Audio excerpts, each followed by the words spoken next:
got to know what they're being taught. I'm sure some of you in this room have already been taught that formula. You just got to get away from it. You got to know how to run your numbers. Running your numbers. This is part of that spreadsheet that we're about to go through together.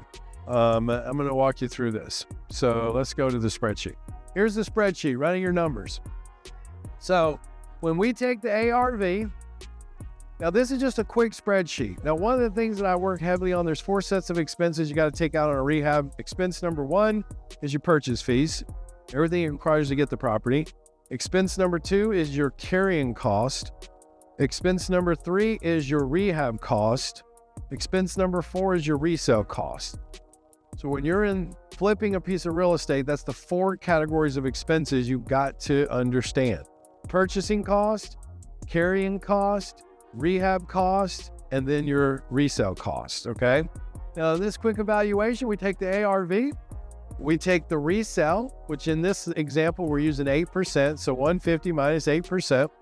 We take our rehab. In this example, we're gonna use $15 a square foot, so that's 15,000 because this is a 1,000 square foot property, if you didn't know. The profits, we wanna make 15 grand. So we have to create a subtotal. So why do we create a subtotal? Because now we gotta know what all of our estimated closing fees are gonna be. So now we have our subtotal. Now our purchase fees, we can base our points and interest off of that number, which gives us a total.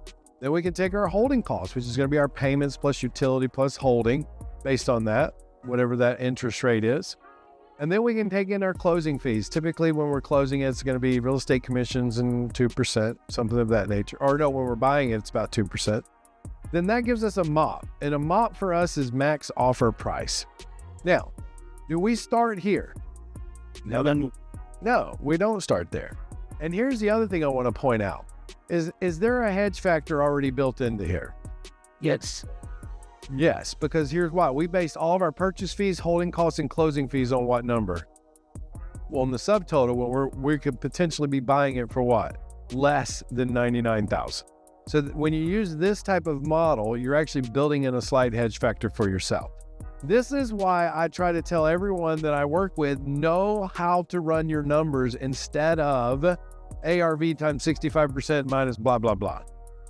Doesn't work. It'll get you in trouble.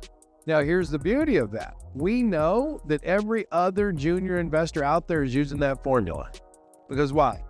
Every YouTube video teaches it to them. Every book teaches it to them. They all teach it to them. So they all run out like an army into the market using that formula. So when we're talking to a seller and the seller says, oh yeah, I'm talking to some other people, do we already know? We already know what they're offering. That's right. We already know. We say, okay, well, here's what I think the ARV is times 6. We know they're going to be in that range somewhere. So then I just say, well, I could probably pay you, more than them. I'm sure they're offering you somewhere around 95. Yeah, that's kind of where they are. Well, great. I'll offer you 98. You gotta know what they're being taught, right? They're all being taught that. I'm sure some of you in this room have already been taught that formula, right? You just got to get away from it. You got to know how to run your numbers.